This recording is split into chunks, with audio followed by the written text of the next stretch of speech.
everyone. This past Sunday, in my series about the model church, we talked about the support of the local church.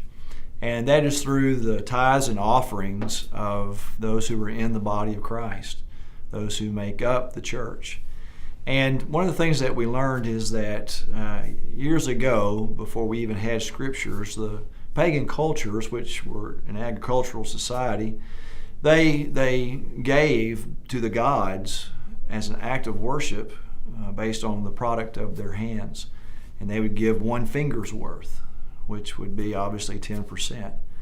And so we learned from that over the centuries that really for us as Christians as well, giving is an act of worship. It's not something that we just do to support a local church. We're giving to God through the church. It's really about the attitude of our heart and acting in worship toward Him, like many other disciplines of our faith. But one of the things that I brought attention to our church family Sunday is that perhaps many of us, though we give our tithes and offerings to the church, or maybe we don't give anything, but how much of what we have is being given to the pagan gods today?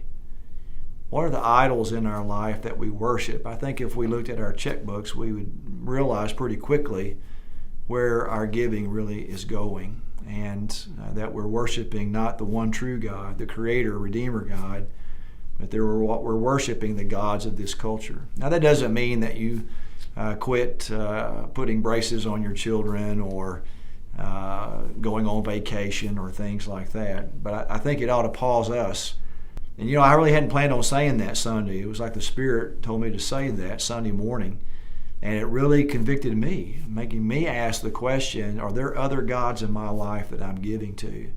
Or am I giving to the one true God? So maybe that'll challenge you this week in thinking about giving to God through the church. We bring the whole tithe to the church, and we support other ministries, but we give to God. That really helps me.